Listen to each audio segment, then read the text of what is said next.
Welcome back. Hyderabad ప్రగతి భవన్లో ఉగాది వేడుకలు వైభవంగా సాగాయి. హేవళంబి నామ సంవత్సర ఉగాది సందర్భంగా సంతోష్ కుమార్ శాస్త్రి పంచాంగ పఠనం చేశారు. సీఎం కేసీఆర్, కేంద్ర మంత్రి బండారు దత్తాత్రేయ, స్పీకర్ మధుసూదనాచారి, మంత్రులు, ఎమ్మెల్యేలు ఈ ఉత్సవంలో పాల్గొన్నారు.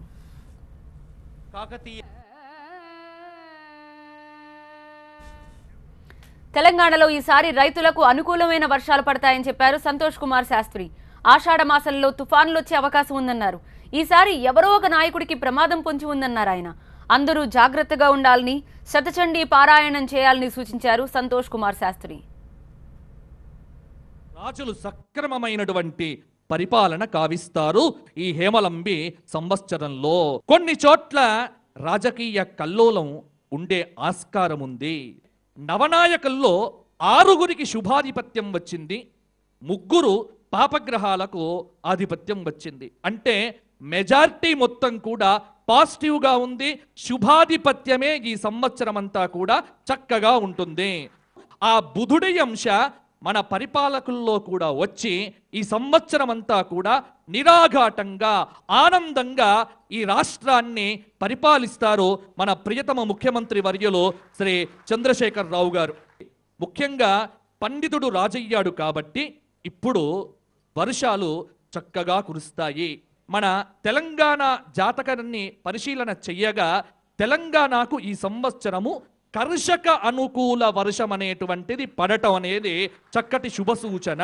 ఆగస్టు నుంచి అక్టోబరు దాకా తీవ్రవాద కార్యకలాపాలు పెరిగే ఆస్కారం ఉంది కాబట్టి పోలీసు శాఖ వారు అప్రమత్తంగా జాగ్రత్తగా వ్యవహరించి రాష్ట్రానికి తగినటువంటి భద్రతను ఇంకా కల్పించాలి.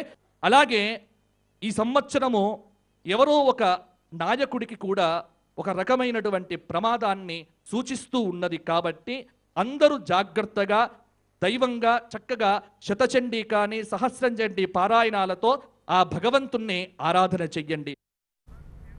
కొత్త రాష్ట్రమైన తెలంగాణ దేశంలోనే నెంబర్ 1 స్థానంలో ఉందన్నారు సీఎం కేసీఆర్. 21% గ్రోత్ రేట్తో అభివృద్ధి సాధిస్తోందన్నారు ఆయన.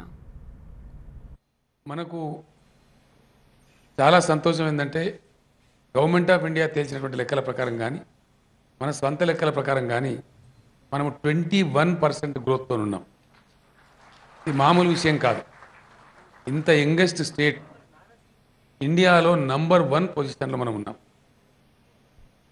అంటే ప్రతి సంవత్సరం 15 నుంచి 20 వేల కోట్ల రూపాయల ఆదాయం అదనంగా సమకూరేటువంటి అద్భుతమైన రాష్ట్రం తెలంగాణ అని చెప్పి మనకు తేలింది. కొంత ధైర్యంగా ముందుకు పోవచ్చా, కార్యాచరణ తీసుకోవచ్చా అని చీఫ్ సెక్రటరీ గారిని అడిగినప్పుడు వారు మళ్ళీ ఒకసారి ఆలోచన చేసి చెప్పింది ఏంటంటే, సార్ ఒక్క విషయం మాత్రం నేను గ్యారంటీకి చెప్పగలను, ఫైనాన్స్ సెక్రటరీ గారు అందరు కలిసి చెప్పి ఎట్ ఎనీ కాస్ట్ 15% గ్రోత్కు మాత్రం తక్కువ ఉండదు తెలంగాణ. ఆ అంచనాతో మీరు ముందుకు వెళ్ళవచ్చు ధైర్యంగా అని చెప్పినారు. నా తెలంగాణ ఏ విధంగా ముందుకు పోవాలనో ఆ విధంగా పోతుండటం చాలా చాలా సంతోషం. సంతోష్ శర్మ గారు చెప్పినారు, దైవానుగ్రహం, తెలంగాణలో ఉన్నటువంటి దేవతల అనుగ్రహం, తర్వాత అందరూ లోకా సమస్త సుఖినోభవంతో అని చెప్పి ఆశీర్వదించే వేద పండితులు, బ్రాహ్మణోత్తములు, పూజారులు, వారు నిర్వహించేటువంటి పూజలు, వారి ఆశీస్సులు అన్నీ కలిసి ప్రజలందరూ కూడా ఎటువంటి లా అండ్ ఆర్డర్ ప్రాబ్లం లేకుండా బాగా తగ్గిస్తూ, చాలా తీవ్రంగా తగ్గిస్తూ లా అండ్ ఆర్డర్ విషయంలో దేశానికి తలమానికంగా ఉంటూ ఆర్థికంగా పురోగమిస్తూ సంక్షేమంలో అగ్రస్థానంలో ఉంటూ మన రాష్ట్రం పురోగమిస్తూ ఉండడం మనందరికీ కూడా ఆనందకరం.